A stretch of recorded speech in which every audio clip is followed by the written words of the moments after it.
So listen, look, now, thank you for doing this with me. And what I'd love to do, like I always do with my guests, is sort of go back to the very beginning of the boxing journey. And I'd love to know a little bit about, your growing up and how you actually get started in boxing yourself.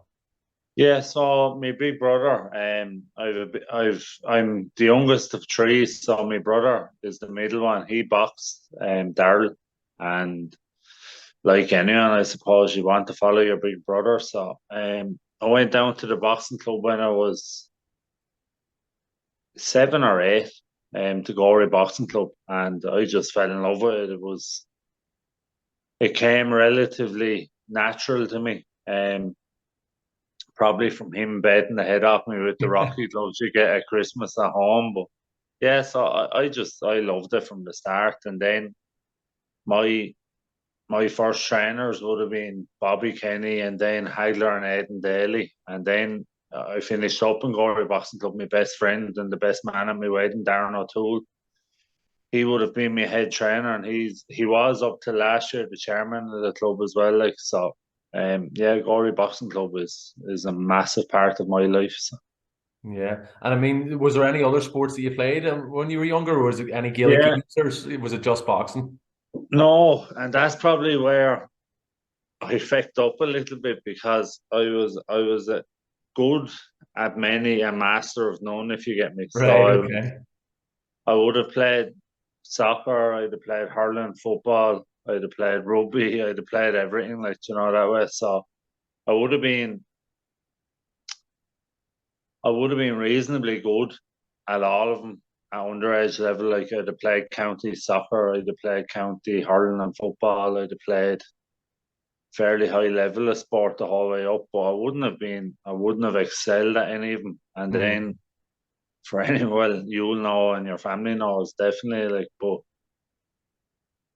boxing, unless you're all in, you don't tend to get the full reward of it. So I, I, I took the easy option a lot of the time at boxing, that way. So, well, and then when I was 15, 16, I gave up for a while, but the thing, like, it's a pity now looking back because it was the one thing that was natural to me. That way I could have definitely done better as an amateur, but I've no regrets about my career in this. No, of course. And so talk to us about your early amateur days. I mean, how did you get on? I'm taking it you were probably entering championships from 11, if you're at the gym Yeah. that early. So I never lost the Leinster title, so a provincial title like your Ulsters. I would have never Yeah. lost one of them. Up till turning pro, even I would have never lost one, even as Leinster seniors and stuff like that. But Very good. I would have I'd have got to two, maybe three All Ireland finals, and being beaten. And then when I was youth one or youth two, Andy Lee bet me in an All Ireland semi final, and not being smart, I just that was it. I was at an age where every other sport had come on, like that Yeah. way. I was flying at hurling and football. I was flying at soccer. I was doing well.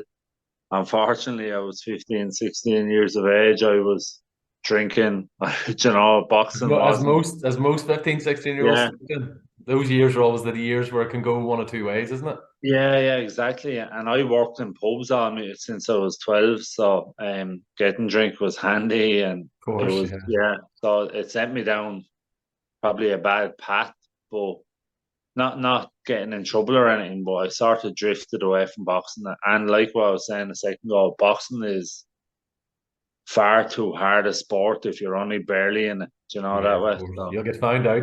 Yeah. yeah, no, exactly. And when I got bet by Andy Lee, I honestly, when I looked at him, I just thought to myself, I don't know if I could beat that lad anyway. That way. So Was he that good? Could you tell even then what he was yeah, going he for? was elusive. Now he was very, very, very good, and he used to even similar to the Julian Jackson shot. He always had that step off and a big hook coming. Like he was.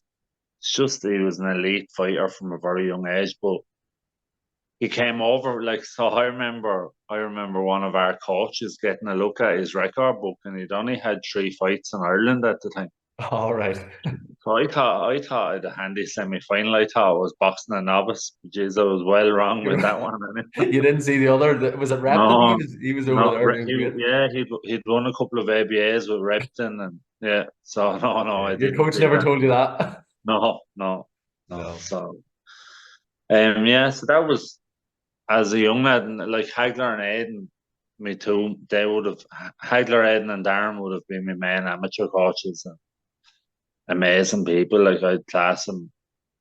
Like Darren obviously is my best friend now, and um, Hagler and Aiden would have been like father figures to me growing up. Do you know that way? So Yeah, oh, that's brilliant. and the discipline that boxing brings is a good thing, especially when I'm not saying I was wild, but it wouldn't have took a lot of encouragement for me to go wrong either. Do you know that Right, way? fair enough. Yeah. No, it keeps you in the straight and narrow, doesn't it? Yeah, yeah, exactly. Yeah. Yeah, And am I right in thinking then that as the sort of you went on the intermediate level, that's when you started to then have success where you won an Irish title and stuff. So did you maybe fill yeah. out? Because obviously you were boxing heavyweight as a pro and stuff. Were you always a big lad when you were younger? I'm curious. Or did you I sort of was grow into it? tall. I was like a lad though. I was tall and skinny. Do you know that way? And when you're playing a lot of sport, like soccer, hurling, football, I was thin. Do you know that way? I was very, very small. Well, not small. I'm 6'4" since I was about 14. Like, but That's the same as I was like, myself. yeah. So I was like a lad, and so yeah, I didn't. I think Andy Lee bet me. I think Andy Lee stayed around the same weight for a long time. I think he bet me at either 63.5 or 69. I can't remember. Right. So I gave up boxing then for close to 5 years. And I lost a best friend in 2003 to suicide. Right. So that that derailed me Hmm. massively, and it still does to this day. But Darren, so my best friend is still alive. He got me back boxing. Well, I actually, do you know what? I joined the guards in 2005, and I was just gone. I was 20, and I got back into it, and that sort of got me back boxing, to be Yeah. honest with you. And then Darren got me back in the boxing club, and the deadly thing was I had seven adult, like, so I'd never boxed adult boxing. Yeah. And next thing, after seven fights, I was national intermediate champion. Right. My eighth fight was a full senior international against America, over in America for Ireland. Do you know that way? So Brilliant. God, that was so fast. Yeah. yeah, it was very fast, probably too fast to be honest with you. For me development at that time, because Yeah. I was still teen. I probably wasn't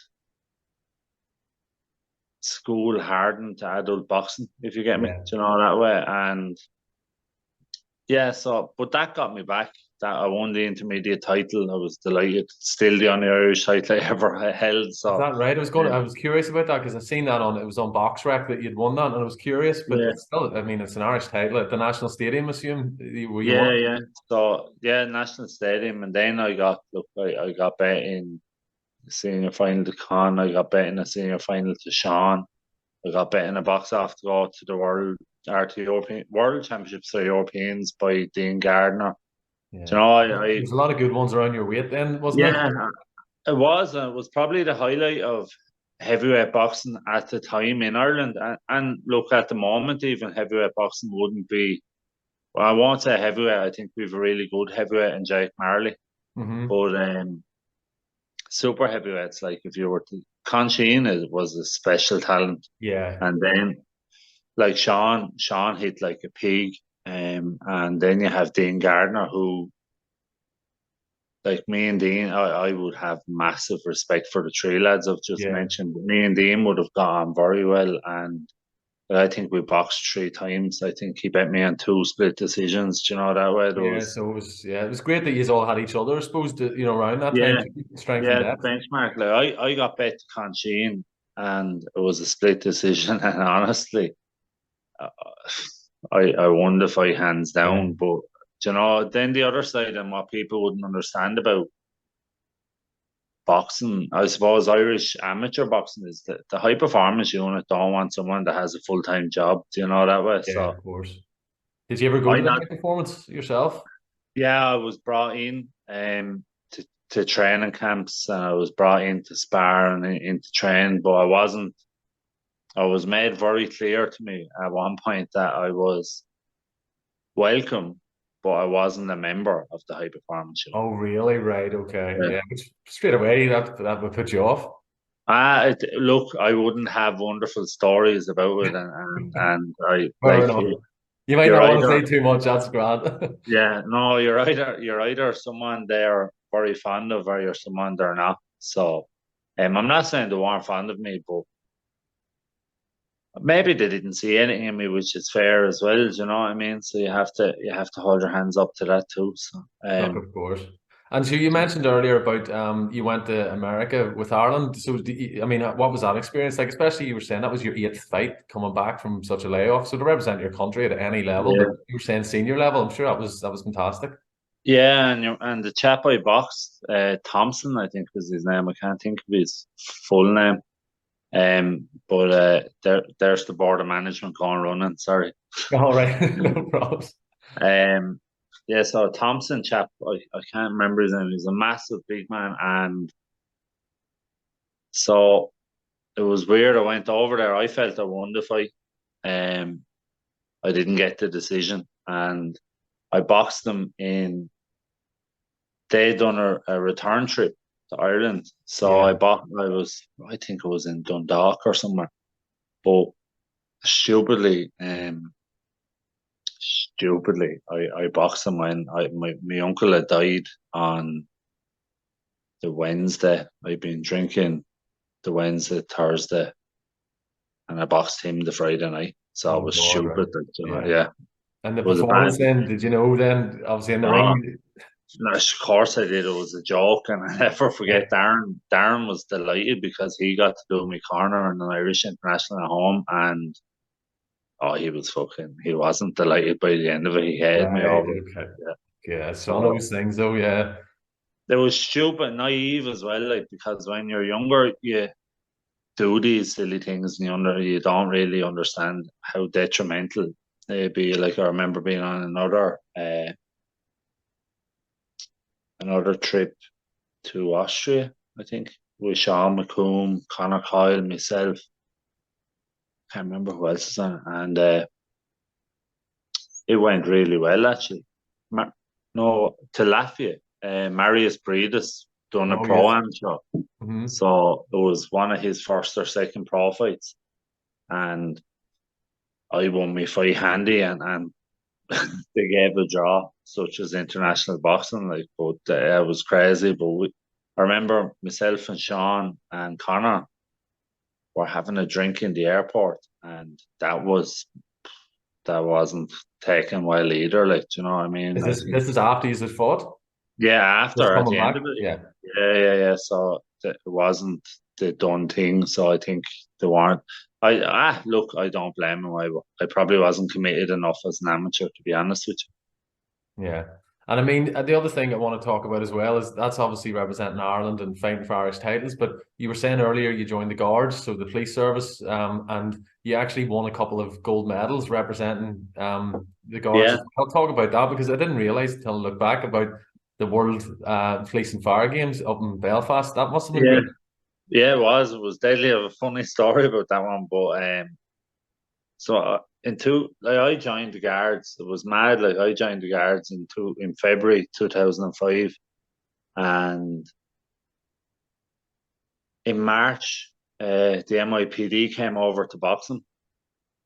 Or at the end, no, by the end of February, the MIPD came over. We boxed in Rochestown Park, and someone in the college had heard I boxed. So next thing, I was back boxing after a 4 year layoff, right? Yeah. So thank God the chap I boxed wasn't that good. So I Right. won that fight. And then next thing, the guards were sending me. I'd never been to New York, and I was being sent to New York in March for Paddy's Day to box. So it was amazing. Like it was deadly. Brilliant. Jesus.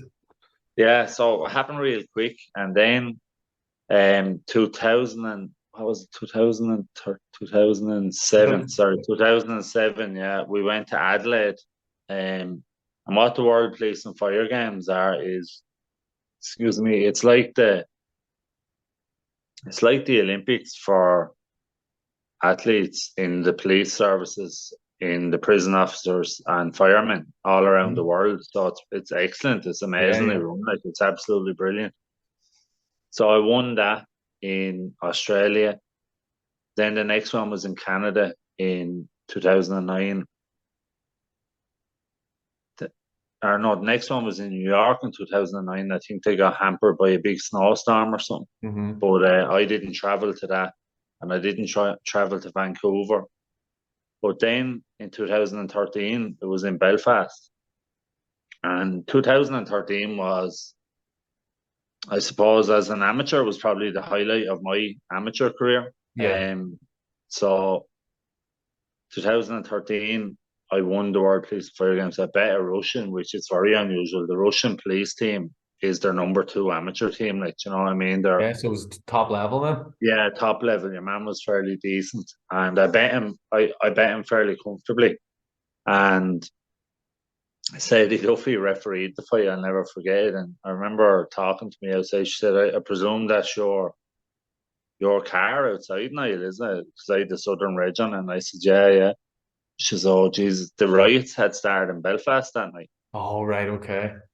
And she'd said to me, Jesus, you'd want to probably park it up somewhere away from there. Like, and I said, oh, no, well, I'm driving home.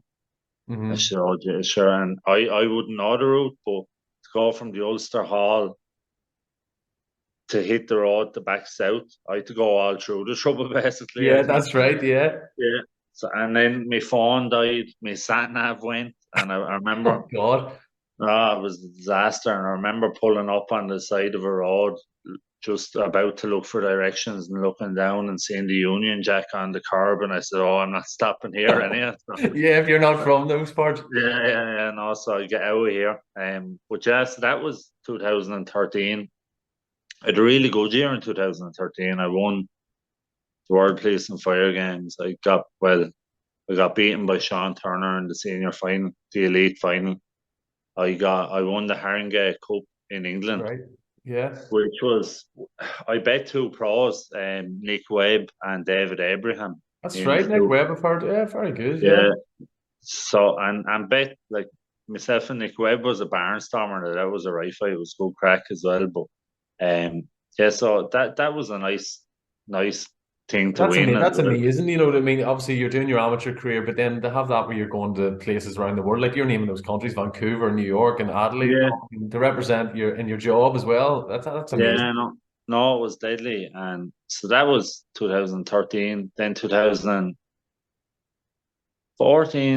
I can't remember what happened. I think, oh, 2014, I felt I got hard done by Conchine. And then 2015, I I had an indifferent story with the high performance again. I got bet on the split decision for my gum shields falling out, which I thought, I got bet on a 2-1 split, and they deducted a point for that. Right.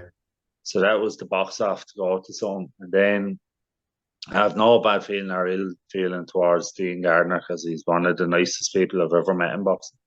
Um, and then I remember ringing the high performance. I won't say who I rang, but I remember ringing up one day. I got a phone call. I was on my way to Dublin, and my mother rang me. She was in hospital with my grandfather. My grandfather would have been like my best friend. He was just a legend, a gent.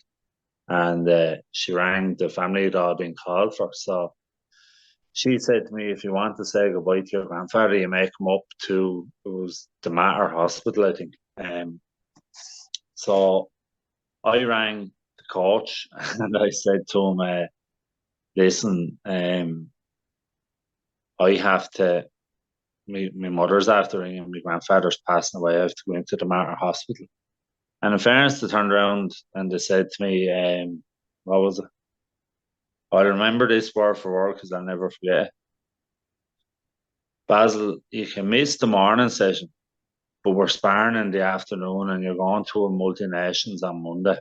So if you're not at sparring in the afternoon, you won't be going to the multination. So I was just there, right? So that was grand. I went out, said me goodbyes.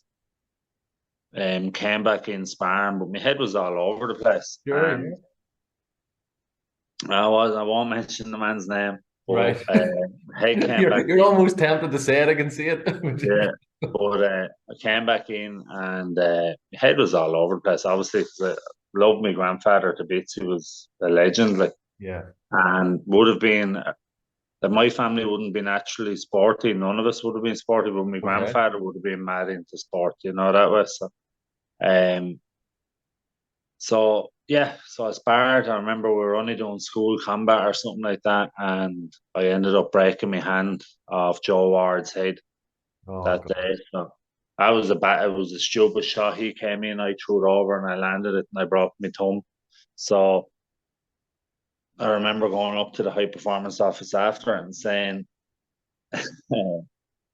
I broke my hand. And what was the words who said to me?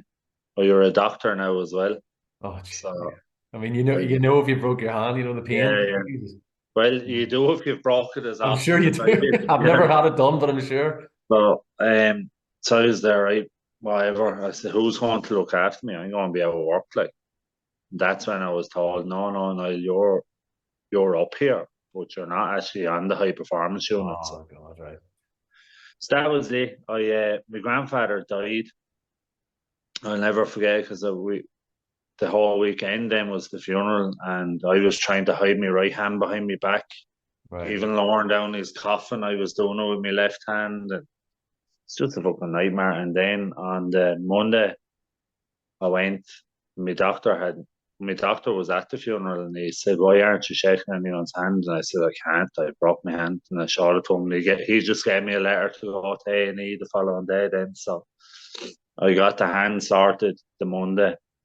And myself and Eve, my wife, we went to Prague or Krakow. I can't remember. We went out for an yeah, and for 3 or 4 days just, and she kept saying to me, "What's wrong with you?" And I said, "Ah, head is fried or whatever it is over. I'm fucking sick of boxing. I'm going to pack it Yeah. in." She says, "But why don't you contact Pascal?" She said, You and him seem to get on. I have been sparring up with the Celtic Warriors, and Oh, had you? Okay. yeah, it just in the lead up to the elites in 2015 and stuff, and with young Steve Collins Jr. and with Ian Timms. Mm-hmm. And uh, me and Pascal clicked, if you get me. You know, Yeah. you'd wait to get on with someone. So I said, look, I'm either packing in boxing or I'm going to send Pascal a message if he's interested in taking me on.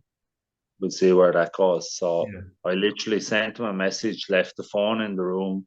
We went out walking and came back that evening. And he Pascal is the most honest man you'll ever meet in your life. Like, and he just Yeah. said to me that, look, at Niall, you're 30, nearly 31. I'd love to have you, but there's no point in me feeling you was shy.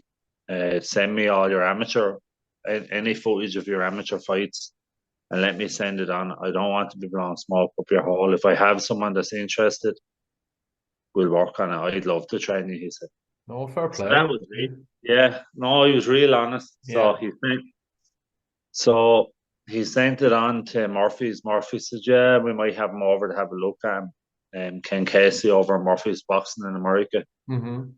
So when Pascal said that, we got the medicals and all done, and we made my debut in the Red Cow in Dublin. So I think I could have fought twice here, and then over to America. Yeah. I only fought 3 times in Ireland in my life, anyway. Aye, that's right. And When I looked at the record, yeah, I think it yeah, was. Yeah. as a pro. So I went to America, done well in my first fight in America, stopped Jaman, I think, and then yeah. So first 2 fights. Now, when people think about pro boxing, you're not making money. I think I was handed $250 for my first win over there or something Not like that. right. Yeah. It's not No, glamorous as people no, think at the no, no, beginning. Yeah. no. Well, it never really got glamorous for No, me well, that way. well, we'll get hopefully a few. But what I But want to ask you as well, I always assumed, because I had heard about you back at this stage, you know, when you started doing well and stuff. Did you train at home here with Pascal and only go over for your fights?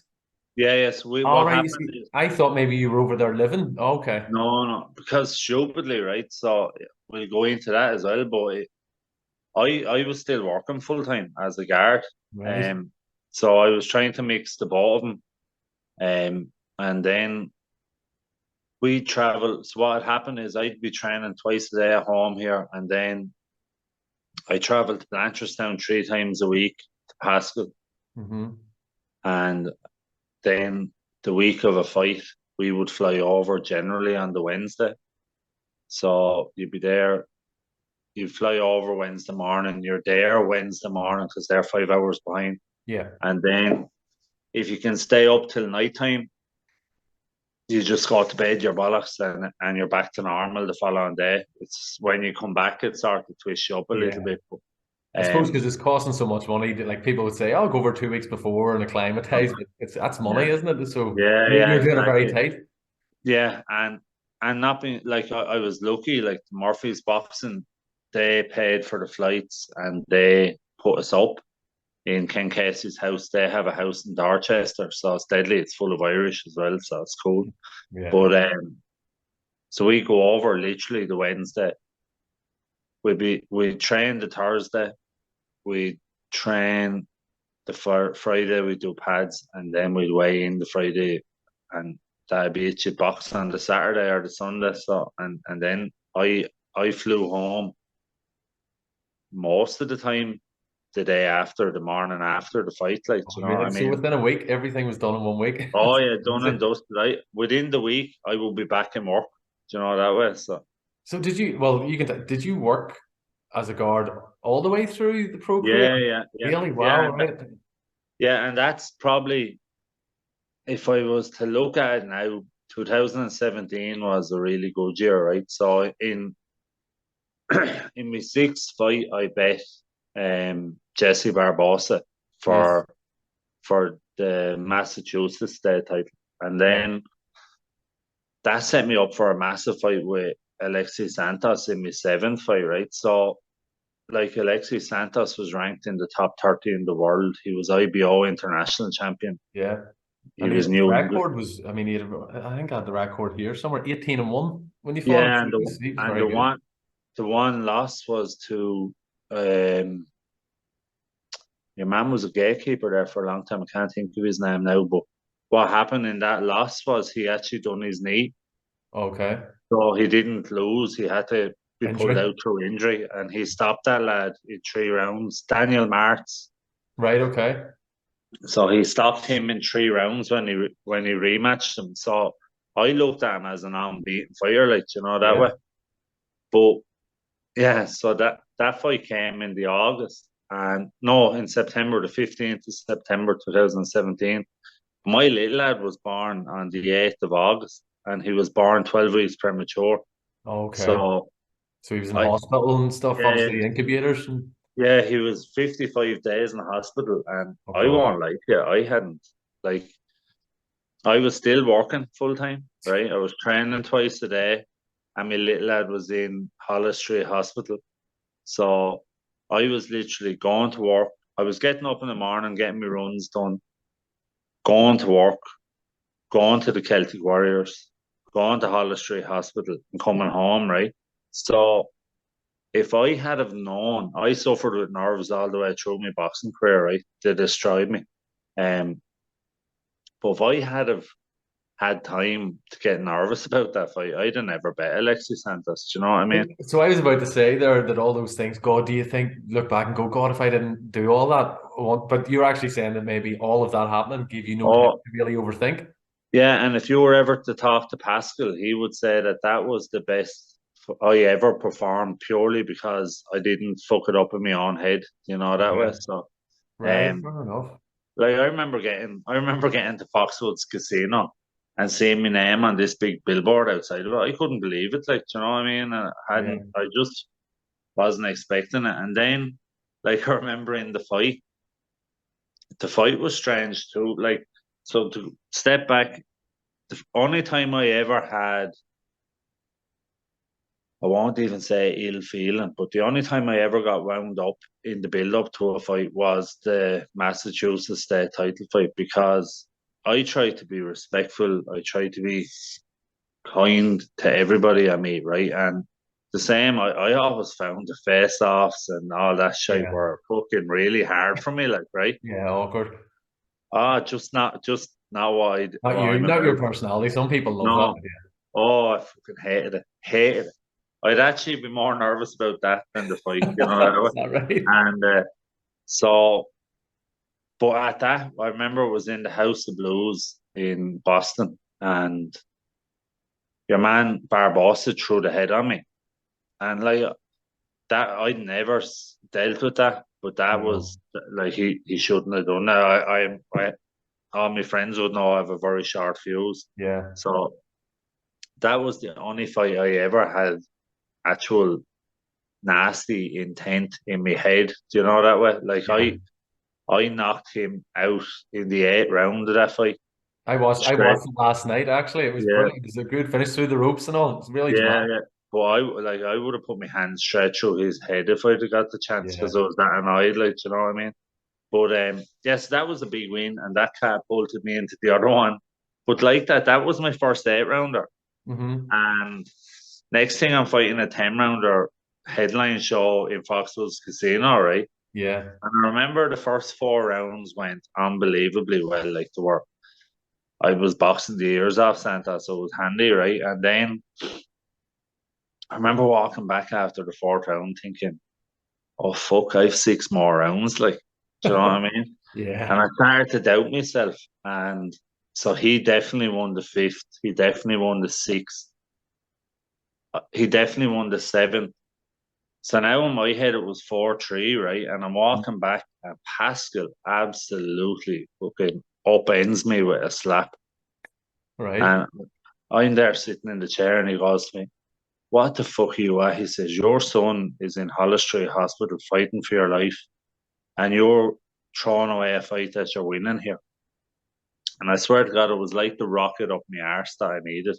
But Pascal was brilliant at that. He knew what to say to me. Do you Yeah, know that way? that is. Yeah, I can imagine that would really get you going, you know.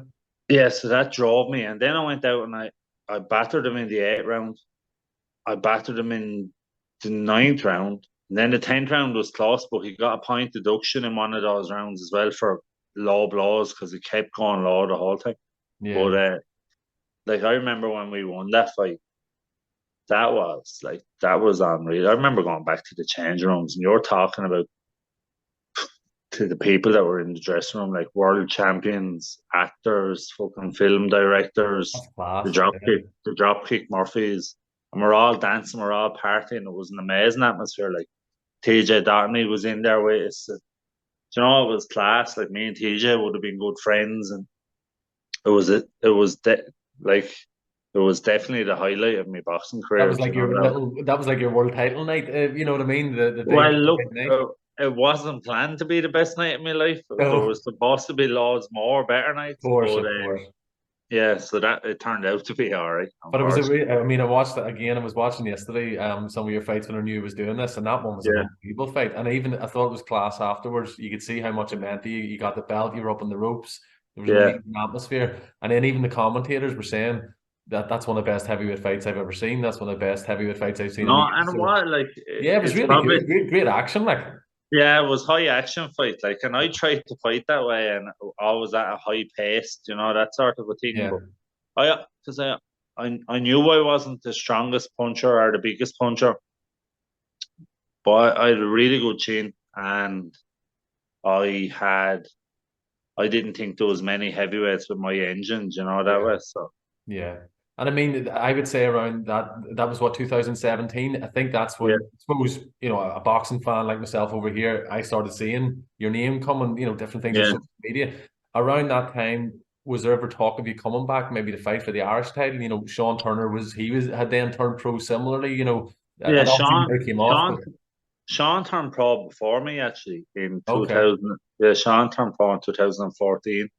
Um, there was loads of talk about it. There was never Pascal. In fairness, like I was saying, he's logical. Me and Sean would have sparred thousands of rounds together, right? So we we were the only two heavyweights really in Ireland Yeah. that were pro. So the way Pascal looked at it is that, excuse me, why would you be beaten? Why would you fight your only sparring partner, really? Like, you know, that Yeah. way. So he looked at it as in England, there's the best don't always fight the best. He said they're all there, like you have to build it up. So if it built up to it, well I and suppose good. it's financial as well. So there's not much money. Yeah, Like, you know, do you, no, and like you have to remember, my career was blighted with an incident that Sean headlined in their agency. that's right. So The shooting was yeah, that so the Wayne. that put a stop to boxing in Ireland up until last year, really. That's right. Yeah, So um so that sort of kiboshed all of that as well, and people forget that. And then you had throw COVID into it as well. I So know. um so my career was blighted by that a little bit, and then like so after the Santos fight, oh, you sent it to me. Oh, I had a I draw think with there was a Joe. draw. Like maybe I think you'd went Yeah, 8-1 and there was a draw somewhere in there. yeah. So that draw, that was I I had got that. Yeah, it was a bad performance, but I felt I won that fight 5 rounds to 3. Hmm. And as the champion, I felt I should have got it. Not that you deserved it, but I thought in a close fight I would get it. Yeah. Um, so I thought I won that fight, but I was brutal in it, absolutely brutal in it.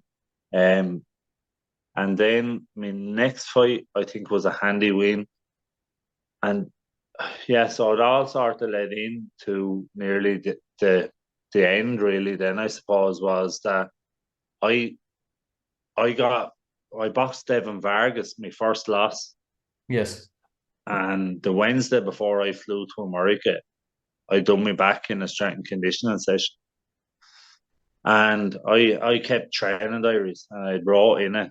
Now, don't get me wrong, Devin Vargas is a good fighter, but he was captain of the American Olympic team in 2004 All Olympics. right. So, Go. Yeah. Some pedigree. um, yeah, but he was we were in a different direction, if you get me, at the time, right? Yeah. So, um, I hurt me back. But what people also wouldn't understand about pro boxing is I paid for my campsite, no sponsors really, right? Now Colin Right. Thomas helped me out a lot with a fuel card, but I had pumped maybe 2.5 grand into my camp, and unless you box, you don't get paid. No, of course. So I couldn't afford to be losing that money, which is stupid because I should have pulled out of the Yeah. fight. But I kept thinking me back had loosened up. It was just stiff. It was just stiff, right? And so fast forward, we're over in America. I hadn't trained for 4 days, and then I done pads with Pascal on the Monday. And as you get warmed up, it started to loosen out a bit or whatever. But pads is someone standing in front of you, not going away from you. Hmm. So that was grand. Got that done. Then went to America and um, minded it all week. Was conscious of it. Was sore, but kept minding it. We were down at L Street Gym, and I was in the water. Like, this is August; it was freezing in Boston, right? Yeah. And I'm out in the water, and some lad is shouting at Pascal, saying, "What the fuck is your man doing?" And Pascal says, "Oh, he's just getting in up to his waist. He's taking the swelling off his back." And your man says, "That's full of sharks. Get him out of there straight away." Oh, you can be sure I got I'm out of sure there. you move quick. So, but yeah, and then right, so fast forward, we're at the fight, and in the introductions, I used to always bend over and I come up with my hands in a cross, right, for my best friend that killed himself, Yeah. Colin, and it was just something in my own head. Um, and as I bent over, my back snapped completely, Oh, and I didn't realize until I got home and I went to get X-rays and stuff. But I had 4 bulging discs, and the bottom disc was after herniating, and the herniated disc was rubbing off the root nerve in my back. So so every time you I moved, you twisted. It must have just been no, agony. well, and if you look at that fight, I tried to lean on him, Yeah. but that was the only time I could get a relief. But every time he moved, I was fucked.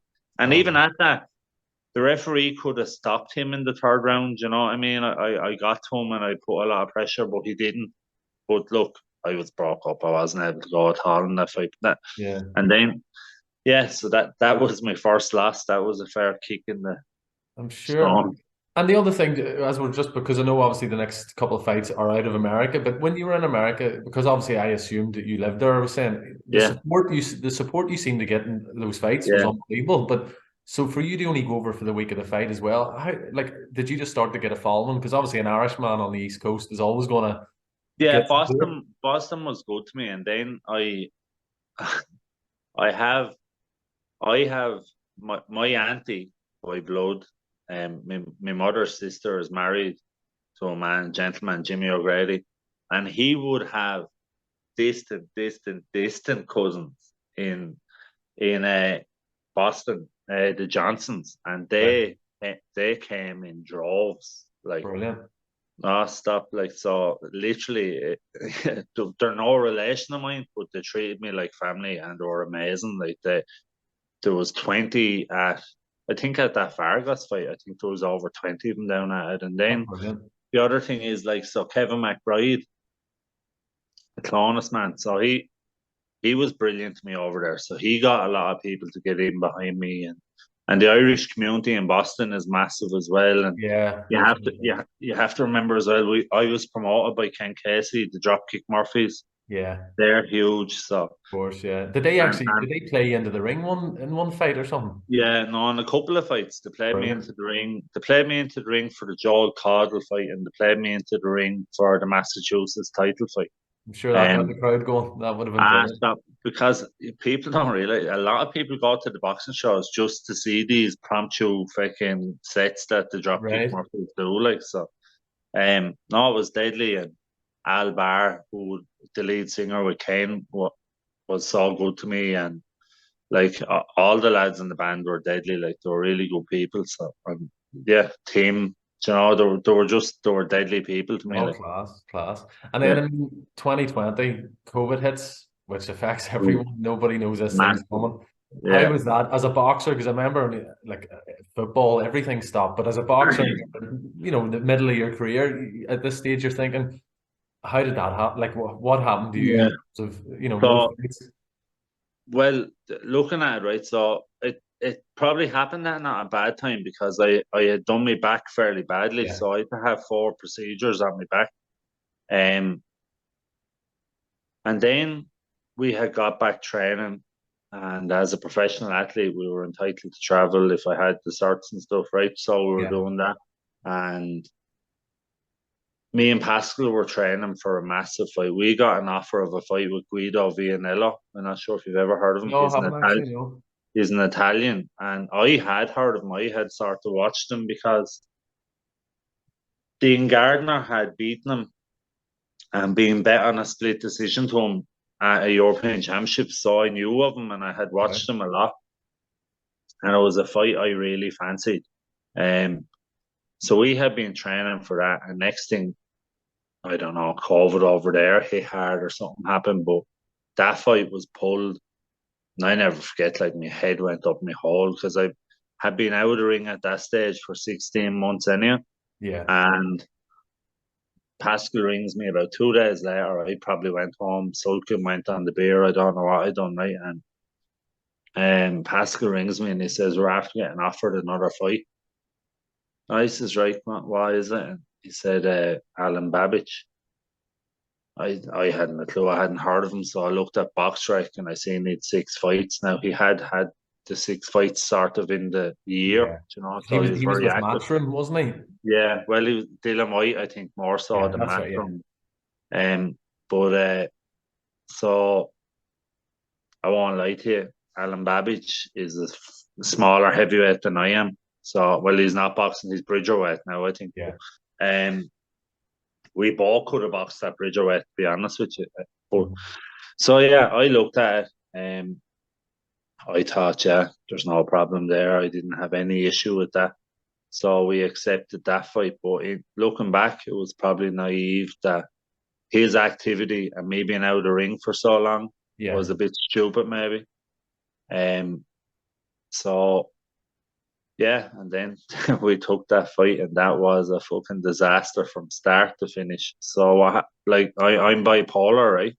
Right. And I we had to travel. That fight was on a Sunday, believe it or not, in Milton Keynes Stadium. So in Milton Keynes Football Club, there's a hotel built around it, Yes. and that's where the fight was. So we arrived on the Wednesday. We got tested. We had to isolate for 24 hours, which was grand because my life was that frantic. It was deadly, right? So I could Yeah. relax. So I probably slept for the 24 hours. It was Right. deadly. And then woke up the Thursday morning and I realized I forgot my medication. Um, All right. Oh God. it wasn't too bad on the Thursday, but by the Friday, I'd started to panic about it a little bit. And there was no, like, we couldn't leave the hotel. And it wasn't like I was going to go to Frank Smith. I should have, thinking, because Frank Smith's a gentleman, right? Yeah. I should have went up and said, I forgot my medication. I need my medication. Like, but you're a Of boxer, a course. heavyweight. You Yeah. don't want to turn around and have people knowing that you're bipolar, right? Yeah. So, Yeah. um, so that was that. I ended up having a battle in my head, and by the Sunday, I'd lost the battle massively. Well before I got into the ring, I remember my biggest fear going down to that fight was falling, getting through the ropes. Like it was just the fucking most surreal experience. Like I it was like an outer body experience. I remember walking down the runway thinking, "Don't fall, don't fall, don't fall." And like I would have had a reasonably good defense as a pro, right? Hmm. If you look at the first round of that fight, my hands are down by my sides because I'm there thinking that I'm not being rude to Alan Babish because he's a gent and he's a lovely fella and we're in contact and I class him as a friend. He's a nice man. Yeah. But I didn't fear his power at all because I've been hit by massive men like Sean Turner hits like a pig, Nick Campbell hits like a pig, Tommy McCarthy probably hits as hard as him. Do you know what I mean? These are all big punchers, and like Joshua, I'd sparred Joe Joyce, like so. His punch power didn't frighten me, and I actually had my hands down by my side, hoping that one of these shots would wake me up, would take me out of this daze, like Yeah. that way, which is a heavyweight boxing isn't the smartest thing to do. So, look, that fight went the way it went. I don't think it should have been stopped. I wasn't hurt. I was on Yeah. my feet. It But was also how strange was it to be in like an empty arena? Because I watched part of that yesterday too, and even in the corner you can hear you breathing, you can hear yeah, like I I, I I know it's used to watch, I horrible. used to watch those shows on TV. It was so quiet. And it was rotten, right? So when you're walking or when you're in the ring, you can hear people walking on the floor outside of it. Like Yeah, the only voice you could hear, like he was obviously matchroom, so the only people you could hear were people shouting for him and Dylan White roaring down for him. Do you of know course. that way? So Yeah, that was it. And like a massive thing with sport as well as what people. So I told you about the amazing night that we had in the changing room after winning the New England title, right? I yeah. went back to it was like a fucking Kelly. It was unbelievable. It was mental, right? And but I remember going back after the Dylan White fight. Now Pascal was disgusted in how I performed, and I should have told Pascal the truth, I was but I about did. I I was about to had say that he didn't know anything about this medication and no, stuff. no, no, no. He didn't know anything about the medication, so I should have told him, but I didn't. And because the stupid things with boxers as well, deep down in your head, you're trying to say to yourself, "No, no, I'm stronger than this. I'm stronger than this. I don't need to say this, right?" But honestly, it would have been a massive thing. So I didn't tell him. He was disgusted with how I performed because he knew how good I could be. Yeah, I had no injuries going into that fight. I was fit. I was fresh. I felt good. Um, to be honest with you, we thought it was a home run. Not that we were overlooking Alan Babbage, but we just felt that we had everything to beat Alan Babbage. yeah. And Pascal was just fucking.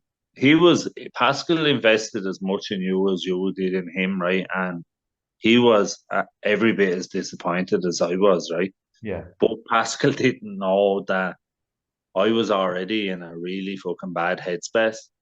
And so I went back to the changing room. Well, there weren't changing rooms. There were these cloth chucks that we had outside in the arena, right? Because COVID or whatever. And I went back. I put on my hoodie on my own. Packed my boxing bag and I went back to my room. And I stayed in my room. We got collected at 5:30 the following morning to fly home. I hadn't slept all night. I wasn't able to with disappointment, but I was going through the fucking utmost top. I got a phone call then of a young lad in Gorey. My nephew had been assaulted and knocked out on the main street in Gorey, and he's Mm. ringing me to try and sort this out. And I'm in fucking Milton Keynes You're Milton Keynes, fuck. after getting battered by Alan Babbage and more importantly losing a battle in my head anyway. So Yeah. I'll never forget that night. Like it was the worst experience of my life. So when we got back, Pascal said to me, "You'll be as well packing it in unless you go to a sports psychologist." So I said, "Right, grand." And we Steve Collins, psychologist, was a man by the name of Alan Heary, Hmm. gentleman. And I went to Alan a couple of times anyway. And I remember explaining to Alan, and he said, "Holy fuck, Niall," he said, "that's you're so lucky." And now finding yourself lucky after that night was hard, right? So I said, how do you mean I'm lucky? You had a panic attack, he said. You don't realize that a lot of people collapse if they have them. Yeah. I said, what? He says, yeah, you're lucky. You could have fainted on that runway on the way down to the ring. So, look, I'm like glad that didn't happen, I I know, suppose. God, Jesus, yeah. But that's But how severe those panic attacks can be. yeah, and I'd never had one. Thank God I don't suffer with him.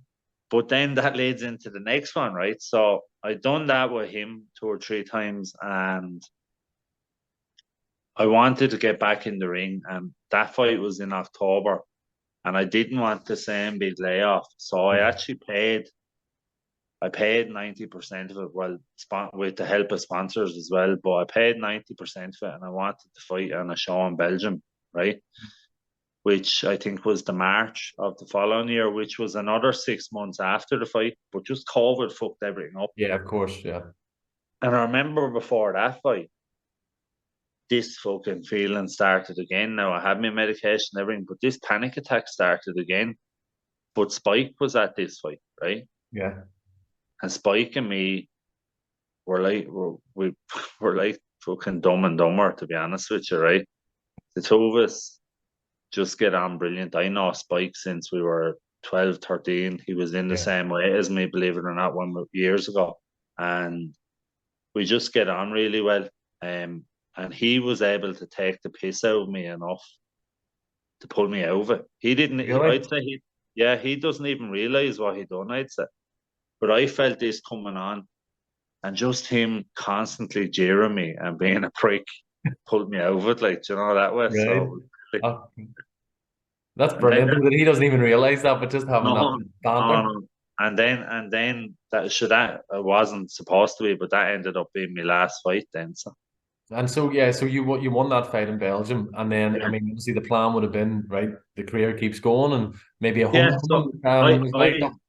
I had paid for that fight in the sense that I knew my record is still very good, like, so I knew I would be back into a big fight after that. Even if I had to take another tune up and go again, do you know, that way. But I Yeah. knew I was only 1 or 2 fights away from a big fight again, whether that be European level, whether that be Irish level. Mhm. Now Sean's career had dipped at that stage, Yeah. so that was gone. But now look, I would have planned on still being boxing now. It'd be awkward because Pascal trains the ball of us, but myself and Thomas Carty could have fought for an Hmm. Irish title or something like that. But I don't know if that had happened either because like I've known Thomas since he was a kid and we've Yeah. sparred so many rounds. I don't know if I'd have been able to. Too close to home. Yeah, and he's just such a nice kid, and his parent, like his family, traveled over to one of my fights in Boston. Do you Yeah, know that way? yeah, So just it's yeah, it wouldn't have sat well with me, and I really like Thomas. I think he's a really bright future ahead of him. mhm. Um, and I honestly, firmly believe we. I know his last performance wasn't his best, but we definitely haven't seen the best Thomas Carty. He Yeah. hasn't probably shown how slick a boxer he is. What he's a very, very slick boxer and a massive puncher as well. So Mhm. he could drive on any direction, hopefully. Yeah, hopefully. And so, yeah, so talk to us about the end of the career. Obviously, how did it actually come to an end? And it was obviously outside of the ring. Yeah. This happened. So the BUI are hard work, um, full stop. Right. There's and I had passed my medical. My doctor had signed off on it. Everything was grand. They'd done my brain scans. Everything was grand. But there was an anomaly on the brain scan, and the BUI wouldn't accept it unless I went and got a neurologist report. So I was there. I was on a show. One of what's your man's name? Yeah, the Walsh man that's running the shows in Ireland now at the moment. I can't think. Jason Quigley's after getting involved with Oh, yes, yes. I know who you're on about. I forget the name. Yes, I know who you're on about. Yes, that's right. elite box or something. I'm not Yeah, sure yeah. what They it's did called. one up in Letterkenny recently. Yeah. Yeah.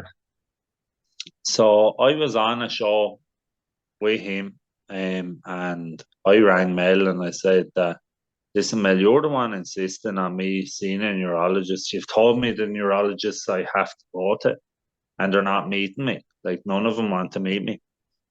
So I said, I'm on this show, but if I don't sell tickets soon, I can't be on it. Like, the man, I Mhm. need to collect the tickets off the man to be fair to him. And he said, right, leave it with me. So he rang this neurologist, and the man agreed to meet me. And it was real. It was real. It wasn't. It was sort of semi-sleazy nearly the way we went up. We met in this place, but he done his test, um, and like I remember him asking me. He said, "Is it an Irish title fight or is it for a title?" And I said, "No." I said, "Yeah, that's I won't be giving you a license." I was there, what? But he would have And if there was a title on the line. yeah, it was strange. It What a was strange like, thing to say. yeah, it was strange. But look, he drew a circle then, and he drew a line down the middle of the circle, and he basically goes, he says, "Listen," um, he put an X right beside the line on one side, and he said, "Look, that's where you are." He said, "Once you go across that line, you can't come back." Um, what's it called? CTI or Yeah, CTE? yeah. CTE, yeah, yeah. Yeah. So I remember him asking me questions like, said, "How many times have you been concussed?" I was there, "Never." And he says, "You're a heavyweight boxer. How many times have you been stopped?" Said twice, but one through injury and one I just had a panic. I was shite like Babbage. Have you ever been knocked out? No. Have you ever got into the car and felt sick? No. So I'd Mhm. say I thought I was giving all the right answers. Yeah. I'd say he was there looking at me thinking, this lad is fucking permanently concussed here. Like, do you know He's what I in mean? denial. He's maybe Yeah, what a quit. How many times have you been concussed? As a boxer, you could be in a fight that you've won, and you could be come out concussed, but yeah. you're on a high. You don't know. That's No, no, fact. But he drew this yoke anyway. So the long and the short of it was, he said that he was the main doctor for the CTE or whatever it is in Ireland, and CTI or CTE, and the IRFU were being sued by all the ex-rugby players as well at the okay. time. So he said that what you don't realize, he said, once you go to the other side, that can't be reversed. And he said, That's a scary thought. yeah. And he said, anyone that I've dealt with this, they come to me on their own and they go home on their own. Um, what this brings is aggression, and it brings addiction issues, and it brings all this stuff. So I won't lie to you, I'm a big enough arsehole without any of that. I don't need that to be thrown No, on. So he said to me, he said, look, have you a family? And I said, yeah, I have a wife and a son. And he says, well, I'm not giving you a license. He says, use. I turned around then and I said to him, genuinely, I said, look, if this is to be my last, this isn't going to be a hard fight. I said, it's going to be a journeyman, like, right? And I said it'll be the first time I ever get to have my son at a fight to see his daddy. Yeah, Do you know, yeah. my son was 5 at the time, and I never forget he was wearing a wedding ring, and he tapped the table, and he just goes, he says, "Listen, I'd much rather you're able to sit down and have a conversation with your son in 20 years than him see you box." Yeah, oh God, So, yeah. Saying that, but yeah. Well, you can't really have a comeback to that, can you? Yeah. yeah, well, now I left there thinking he was the biggest wanker on the planet, but oh, they did like that drove me into a hole for a long time. Yeah. But look, I will. I'm not there yet, but I will be grateful at some point. You know that way. Yeah. I mean, has it been hard in the years since? Yeah, yeah. I Like, do don't you think still miss people. boxing? Do you still miss it? Oh, massively, massively, massively, and I don't think people realize that like when this is all you've done from 7 years of age, Yeah. and then it's whipped away, and it's not as if I retired; it was whipped away. You know Yeah. that way. I didn't have a choice to walk away, and I knew. Come here, I knew it was the last boxing license I was going to be taken out. I knew I was coming to the end. But you wanted it But to be in your terms. yeah, yeah, I wanted to drift out on my own terms. And Yeah. like that probably would have been on the broad of my back, knowing me. Do you know what I mean? But I'd have been happy then. Do you know, when I'd have known, like, because I'm retired now and I firmly believe I've never shown my true potential. Yeah. Now, whether I have passed the point of ever showing my true potential, I don't know. But yeah, so it was horrible. Like it was really bad. But so I wallowed for a long time, a Did it long affect your time. mental health now? Uh, yeah, it did. It hurt me like it. And then we waited for a report for nearly a year. Like, and I started to really doubt this doctor, and I doubted everything about it, and I thought that Mel Crystal had too much of an influence over the doctor because he'd had the phone call Yeah. before it and all this stuff. And like, I remember Mel saying to me when I rang him, about taking out my license. And he said to me, "You see, the other side of it was I hadn't had an Irish license in 5 or 6 years because I was in the States, like, Yeah. and now I needed a license." And I just felt, I remember him ringing me, and his first thing was, "Jesus, Niall, should you not be thinking about packing it in?" And I thought it was cheeky. Like I said to Yeah, him, that's the first thing he's saying when you're talking about yeah, getting yeah. this license. I just felt that he didn't want me boxing. And then, look, I will be grateful in a couple of years. I do still think there was a lot of stuff there that was wrong. Yeah. But then I put my little lad to bed last night, and I brought him to school this morning. And being here for him is more important than ego. Absolutely. You know, that Yeah. way being here. And listen, and although yeah, you maybe didn't, you could have maybe done more. You have that wee Mm, bit of what if, but yeah, some of those nights, even watching them last night on YouTube, I mean, amazing winning those couple of belts and stuff. yeah, yeah, You have something there you can at least say, I've done this, and then obviously we're about to talk about now, like what you're doing at the moment, which I think is amazing. That's why I contacted you. yeah. Seen it on Instagram and thought, fair play to this man doing this. Talk to us a wee bit about the project you're doing at the moment, MBK, the survival training. Yeah, so what? So MBK Survival trend came about because of retiring, because I need a busy head and yeah, and I need to be at stuff. But I was always going to do something. I didn't know what I was, but so massive rewind back to 2003. I lost my best friend Colin Bulger to Yeah, suicide. Right, so Colin would have been the best soccer player, the best Gaelic footballer, just an unbelievable human being, right? And done well with women, good crack in a pub, just a great lad. yeah, And Colin took his own life to suicide. And unfortunately, I had noticed in the build up to it, but didn't do enough about it. right. But back in 2003, mental health wasn't talked about as much. Yeah, And you wouldn't open yeah, up. Yeah, no, no, no. Like, I remember people saying, "Oh, God love him, that man suffers with his nerves." No, that man was clinically unwell. Like, but yeah, that was the answer people get. So anyway, that drove me into a hole for a long time. Like I said, boxing took me out of it, but I fell back into it a couple of times, and had a couple of hard situations myself. So I saw with the platform then that boxing done, it gave me a great opportunity to help. Like there's a charity in Gorey called Talk to Tom, and I Mhm. launched headspacegory.ie for them. And I started getting a massive amount of feedback back off people about my own story about being bipolar and my own struggles and stuff like that. So I said I need to do something about this, Yeah. like I need to, and so then coinciding with retirement, I was at home wallowing here for fucking about 8 months, and Neve turned around to me and she said, "Hey, take your head out of your arse, will you? You've been wanting to set this thing up. Why don't you go for it?" I said, "What you mean?" She said, "Why don't you go for it? Just set up your training thing." So I said, "Right, grand." So what MBK Survival training is basically, so I done a train the trainer course, a QQI level 16. So it's a training evaluation and delivery course. Mhm. I done a life coach course, and I done stuff like that, right, to give me the basic qualifications that if I design my own program, I can train anyone in it. Um, so what MBK is for is it's to give people the skills and the tools and the skills and knowledge to help themselves when they feel shit. Do you know what I Yeah. mean? So, like you woke up this morning and you could have been having a good morning or you could have been having a shit morning, and that's natural. Like every one of us have those days where, you know, I'm not feeling top notch today. You Yeah. could be coming down with a cold, you could be anything. But see, my problem and Colin, even God rest him, when we had good days, we drank. When we had bad days, we drank.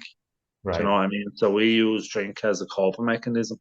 And Yeah. what I want to show people is now, and I still drink, so I'm not a teetotaler or anything like that, right? But what I want to show people is the effect of positive habits. Like, so if that's going for a walk, going for a run, doing weights, you know, like so last year I done my cruciate. I went back hurling after retiring as well.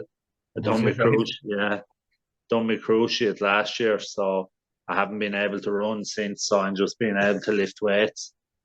But what I want to try and show people is that we're not to be afraid of our emotions. We're not always going to wake up and feel amazing, but that we do have the skills and the tools to fix that. We can change that very quickly. So, what I'm doing is I'm trying to go around to schools, businesses, companies, rehab centers, prisons, if I can get into them, and show Perfect. them that we have, every one of us have the ability to change how we feel. Do you know what I mean? So, there's really powerful things you can do. Like, so you can get, I could show a really sad video, like Coco's Law story. It'll be on RT this week, but it's a really sad story about a young girl that took her own life as a result of bullying, right? Yeah. Her mum, Jackie Fox, goes around the country talking about it. And I could show that video, and then if you ask the young people what their emotion was, naturally it's going to be sad, it's going to be confused, upset, whatever it is, right? So I get them to write it down on a piece of paper. Then we go and we do our circuit training, right? So it's an own bodyweight circuit training. And I take the piss out of a few of them. I take the piss out of myself, Yeah. have a bit of a crack, make it as light-hearted as possible. I've had disabled people doing the circuit training as well, so it's for everyone. And then I get them to write down what emotion they feel after that. So you're trying to show them that we have the ability to flip this, like, do you know what I mean? We That's have the ability, fantastic. No, and that's then just at the end of it, then for the last 10 minutes, I do a little bit of breath work with. Um. So look, I think it's deadly. I I think that want. sounds no, honestly now, I think that sounds fantastic. I'm a teacher myself. I'm teaching nearly 14 years in a secondary school, and mental health amongst young people, Yeah, I've seen it over the last decade or so get gradually worse. Whether yeah, that's social media and whether that's other just, the pressures that teenagers and kids have, but the stuff that you're talking about there. So, it's not just like here, we're going to do loads of training. It's actually yeah, speaking to them before, after. I think that sounds amazing. I really yeah. do. And there's the sit down thing at the end of it, and I give them out evaluation forms or whatever they want, to let me know how it goes. But I just think like we had it not great when we were growing up. Like I'm 39, so we grew up in a different time. There wasn't a massive amount of money, so the recession probably didn't hit us as hard as it would have hit them. Yeah. Um, I was lucky. My family aren't wealthy, so I worked from 11 years of age. You know what I mean? By the time I was 12, I had three jobs. Um, so that helped me build social resilience. You know, that Yeah. way I worked in pubs. You know, that way I Hmm. was able to deal socially. A lot of young people now don't have that. And I don't like the word resilience because I think it's used too much. Hmm. But they haven't had the opportunity to get it because they aren't allowed to work till they're over 16. They're not allowed to do all these jobs. Yeah. So It's a different time, isn't it? yeah, but what I try and say to them on the workshops is that the amazing thing about all of this, and I'd say to you, James, and everything like today even, is that we've all 100% record of getting through every shit day that we've ever had. Do you know Yeah. what like, so that's we're win-win at the moment, like, do you know what I mean? So that's what I want to try and show in the workshops. Brilliant. And I mean, is this so? This has only started the last few months, is it? Yeah, So it it's very started early it. days. Yeah, yeah, very early days. I I can look at you started though. Is that I, really brilliant? like But obviously, I started it in October. I've been in four schools so far. I was school next week. But the thing is I would love to get now as a guard. I don't know if they're gonna want me in prisons, but as a big stupid lummox of a guard, I don't know if I'll be attacked either. So no. but like my plan is I want like this isn't for just for young people. Obviously young people to me is something really important because like young people now are far smarter than we are, but they have far much more to deal with than we did. Like, Yeah. do you know what I mean? If I was getting bullied in the 90s, I came in with a fat lip or a black eye. But now your young person is coming in and they're going upstairs to the room, and that could be the worst place for them to be. Do Exactly. you know what I mean? They It's on open their their computer. phone. It follows them everywhere. That's the thing with the phone, social media. You can't get Yeah, away. As you say, no, no. if you were getting bullied at school, you seen the guy the next day, or it might be over the weekend. You didn't need to see him. Now it's constantly on the phone, and Uh, that's the pressure they're under. and this is the thing. So two of the programs I do as well. So obviously with schools, but I do one with teachers and with parents as well, and it's called pushing buttons, right? So for you as a teacher, even like you're putting plasters on cuts that have happened outside of the school, right? Yeah, So whether it's online, and then so what you're trying to say to the parents, like if you have someone under the age of 18, they need to be aware of what they're at online because the second you press send, it's too late. You can't take that back. Do you know what I mean? You can delete that in 5 seconds, yeah, but it's gone. And then, like, I talked to him about has anyone ever read the terms and conditions of Snapchat? yeah. Do you know what I mean? And they don't. Like, and most people have these apps before they're 13. And, do you know, so there's just the dangers of it. But, like, social media is a fake world and it's lethal. It's dangerous. It can destroy you straight away. Like, do you know what I mean? So, If you know what it is, then that's what you're. But yeah, so the kids and young people, and some adults do it too. yeah. If you think that everything that happens on social media is real, it's everyone can make their lives look amazing through a Yeah. filter or through a video that you edit, but that's not real life for a lot of And people. look back to me on the build up to the Babbage fight, and I'm there. Oh, can't wait to this fight, and I absolutely fucking horrified in my body that I There was. you Do you go. know what I Like mean? that's amazing. There you go. Yeah, yeah, Yeah, 100%. because it's just a fake world, but I think young people have grown up in it. So, and there's loads of them. Like I only know Snapchat, TikTok, Facebook, and Twitter, right? But I'd say there's a million other ones now as well. No, no. So it's crazy, but that's the plan anyway. It's just to get out to talk to as many people and help as many people because there's like Talk to Tom, the charity I talked about earlier on. They do this brilliant. They got Ray Cullen goes around and he spends a lot of time in the north of Ireland doing it actually, Okay. but he goes around training people in a thing called QPR, right? So if I was to say ask you a question, what's CPR, you'd know straight away what Yeah. it is, right? But QPR is basically it's mental health first aid, right? So it's question, persuade, and refer. So when I look back to Colin, I would have questioned him. I would have persuaded him things would get better. But he's my best friend, and I didn't want anyone thinking he was struggling or thinking he was. Yeah. And I never told anyone. I never referred it on. Do you know what I mean? So I'm not saying that if you do those three things, that person won't die by suicide. But if you do those three things, at least you don't have the guilt of it. Do you know Yeah. what I mean? Yeah. No, So definitely.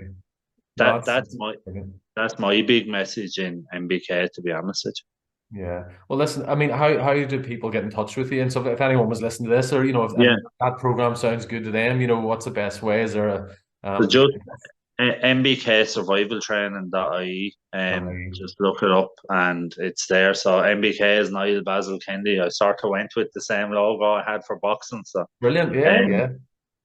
so No, and that was it. So that's how you get in contact. The website is fairly easy enough to navigate through anyway, and there's loads of different programs. So I've spent a lot of my life in the high performance cycle as well. So there's a one for sports teams. There's like obviously there's the rehab centers, prisons and stuff like that, and then schools and communities and businesses because we like there is the temptation to fuck up is there a lot more now than it was when we were young, unfortunately.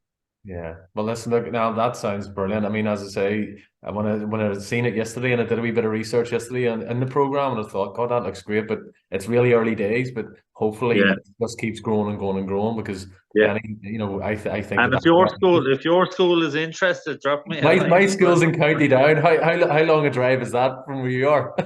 I was in Castletimon and Clare last week, so I'll travel. Or I'll you can travel. travel, but leave that with me. I'll maybe have to go to the principal and say, "Here, I've got this program for you." No, no bother at all. No, but listen, Um, look, honestly, now this has been a real pleasure. As I say, Deadly. only yesterday I contacted you, and to get a reply as instant as I did, and to get this sorted, I'm I trying to really, get the really business appreciate it. out, sure. Sorry. I'm trying to get the business out, sure. Of course you are. Well, there you go. Listen, if this can help a little bit, my No, no. audience is growing little by little. So no, but having you on, it's a I know. real Well, pleasure. to be fair, you're from boxing royalty as well. So if I wasn't Well, here, replying to him, appreciate that. It always if I helps wasn't, when I try to get someone on. I have to sort of say, I've got a wee bit of a boxing relation here, so there's no I'm not a yeah, buffer. no, no, you're a gent. James, it's deadly. Thanks a million Yeah, for talking. absolutely great talking to you, mate. And best of luck for the future with everything. Take care. God bless. All Bye, the best, bye. mate. You too, mate.